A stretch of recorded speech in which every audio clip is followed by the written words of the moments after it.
Hello everyone. Welcome welcome to experience based government jobs YouTube channel.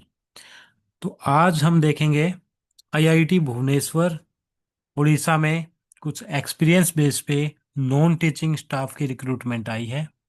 ये IIT की recruitment है। Permanent vacancy है। Online application है। और ये नोटिफिकेशन 8/12 को पब्लिश हुआ था।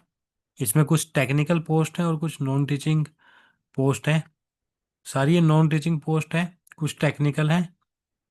और नीचे हम देखेंगे कुछ हमारी एडमिनिस्ट्रेटिव पोस्ट है। तो इसके बारे में हम डिस्कस करते हैं। सबसे पहले लाइब्रेरियन की एक वैकेंसी है जो कि लेवल 14 की है। इसमें एक्सपीरियंस रिक्वायर्ड होगा। मेडिकल ऑफिसर की दो वैकेंसी है, लेवल 10। स्टूडेंट काउंसलर की है, लेवल 10 की दो वैकेंसी। सॉफ्टवेयर इंजीनियर लेवल 10 की एक वैकेंसी है।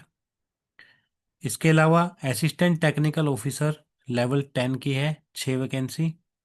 Assistant executive engineer AW civil की है एक वैकेंसी, लेवल 10। तो ये लेवल 10 एंड अबव वैकेंसी थी। अब लेवल 6 में है जूनियर टेक्निकल सुपरिटेंडेंट, यानी कि जेटीएस की वैकेंसी है। और यहाँ पर ये civil engineering, electrical, physics, mechanical engineering, यहाँ पर अलग अलग वैकेंसी आपको देखने को मिलेगी। इसी तरह लेवल 6 की ही एक वैकेंसी है, physical training instructor. Staff nurse की एक वैकेंसी है। जेई सिविल की एक वैकेंसी है। और जेई इलेक्ट्रिकल की है।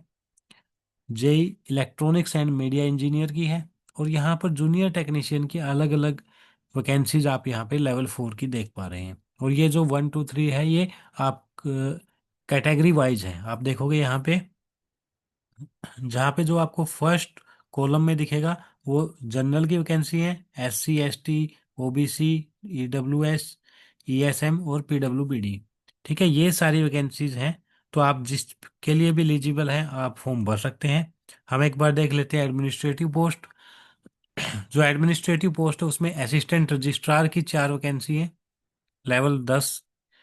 AR इसकी भी एक वैकेंसी है, OBC की है। और प्राइवेट सेक्रेटरी एक vacancy. Assistant career development executive one vacancy. Junior superintendent 8 vacancy है। ठीक है, एक vacancy junior accountant. Junior assistant की 13 वैकेंसी है। और MTS की 7 वैकेंसी है।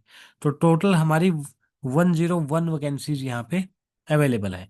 लास्ट डेट है 8 दिसंबर, 8 जनवरी 2026, यानी कि अभी इसमें काफ़ी टाइम है। लेकिन आपको लास्ट डेट का वेट नहीं करना है, इसको आपको फिलअप कर देना है अगर आपकी क्वालिफिकेशन और एक्सपीरियंस मैच कर रहा हो। तो सबसे पहले हम लाइब्रेरियन में देखेंगे। तो यहाँ पे आप देख लीजिए, ये असेंशियल है। आपकी मास्टर डिग्री होनी चाहिए लाइब्रेरी साइंस में। और 10 साल का एक्सपीरियंस हो आपको at any level in university librarian. या फिर 10 साल का टीचिंग एक्सपीरियंस हो एज असिस्टेंट या एसोसिएट प्रोफेसर किसी भी लाइब्रेरी साइंस में। या फिर 10 साल का एक्सपीरियंस हो कॉलेज के लाइब्रेरियन में। ठीक है, एज ए कॉलेज लाइब्रेरियन आपको एक्सपीरियंस हो। और थर्ड एसेंशियल है evidence of innovative library practice, library service and organisation of published work and professional commitment. ठीक है, डिजायरेबल में PhD कोई ज़रूरी नहीं है, होगी तो बहुत अच्छी बात है। सिमिलरली मेडिकल ऑफिसर में आप देख सकते हो 3 साल का एक्सपीरियंस मांगा गया है, MBBS डिग्री मांगी गई है। स्टूडेंट काउंसलर के लिए भी आप देख पा रहे हैं मिनिमम 5 ईयर एक्सपीरियंस आपके पास होना चाहिए। अगर आपके पास मास्टर्स है और अगर आपके पास MPhil है तो 3 साल का एक्सपीरियंस चाहिए। इसके बाद सॉफ्टवेयर इंजीनियर, आपके पास BTech MCA MSc इन कंप्यूटर साइंस या इसके इक्विवेलेंट कुछ भी हो और साथ में आपके पास 3 साल का एक्सपीरियंस हो, तो आप यहाँ पर एज ए सॉफ्टवेयर इंजीनियर आप भर सकते हैं। और अपर एज यहाँ पर 45 ईयर्स आपके यहाँ पे दी है। और सेवन्थ पे के अकॉर्डिंग आपको 56,100 से 1,77,500 का आपका पे मैट्रिक्स, यानी कि पे लेवल 10 आपको मिलने वाला है। अच्छी खासी सैलरी यहाँ पे रहने वाली है। तो ये फॉर्म आप जरूर भरें। असिस्टेंट टेक्निकल ऑफिसर में आपके पास BTech, आपके पास MTech होनी चाहिए। Civil, mechanical, electronics, computer science में विथ 3 ईयर एक्सपीरियंस। अगर आपके पास ये है तो आप ATO यानी कि असिस्टेंट टेक्निकल ऑफिसर का फॉर्म भर सकते हैं। और इसके अलावा आपके पास MSc और 5 साल का एक्सपीरियंस है तो भी आप ये फॉर्म भर सकते हैं। या फिर BTech है और साथ में आपके पास 5 साल का एक्सपीरियंस है तो आप ये फॉर्म भर सकते हैं। तो एक्सपीरियंस आपका लेवल 6 पे होना चाहिए। ठीक है। सिमिलरली एडब्ल्यू सिविल, यहाँ पर भी 45 ईयर्स अपर एज है, तो आपकी बीटेक होनी चाहिए। सिविल इंजीनियरिंग में 6 साल का एक्सपीरियंस है। तो मैंने अपने व्हाट्सएप चैनल पे ये नोटिफिकेशन डाल दिया है, तो आप वहाँ से इसको चेक कर सकते हैं, और जो भी जिसमें भी आप एलिजिबिलिटी आपकी बनती है वहाँ पर आप देख सकते हैं। तो सिविल इंजीनियरिंग आप यहाँ पे बीटेक सिविल और आपके पास 2 साल का एक्सपीरियंस हो, या फिर डिप्लोमा प्लस 4 ईयर एक्सपीरियंस हो, तो आप यहाँ पर सिविल के अंदर जूनियर टेक्निकल सुपरिटेंडेंट, जो कि जेई लेवल का होता है, जूनियर इंजीनियर लेवल का होता है, और अपर एज 35 ईयर्स है, तो आप भर सकते हो। तो इस तरह से आपको ये पढ़ लेनी है डिटेल से नोटिफिकेशन।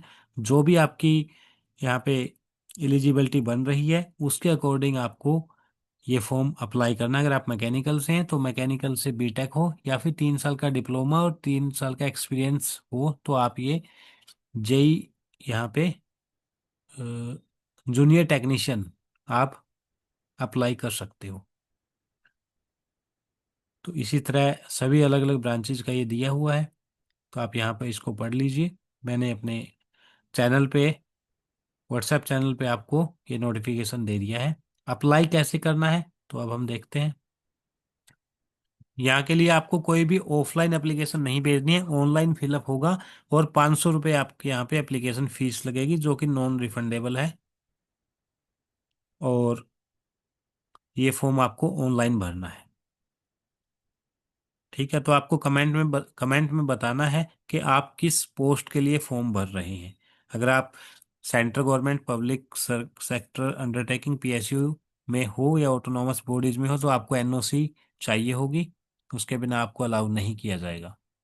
एज रिलैक्सेशन मिलेगी एससी एसटी ओबीसी को, जो भी सेंट्रल गवर्नमेंट का रूल्स है। और आईआईटी में अगर कोई पर्सन है तो उसकी एज रिलैक्सेशन 50 ईयर्स तक हो सकती है। तो ये कुछ रिक्रूटमेंट रूल्स यहाँ पे आप दिए हुए हैं। एडवर्टाइजमेंट आपको अच्छे से पढ़ लेनी है। और करंट ईयर का आपको यहाँ पे सर्टिफिकेट, अगर आप ईडब्ल्यूएस कैंडिडेट हैं तो करंट ईयर का ईडब्ल्यूएस आपको यहाँ पे अपलोड करना होगा।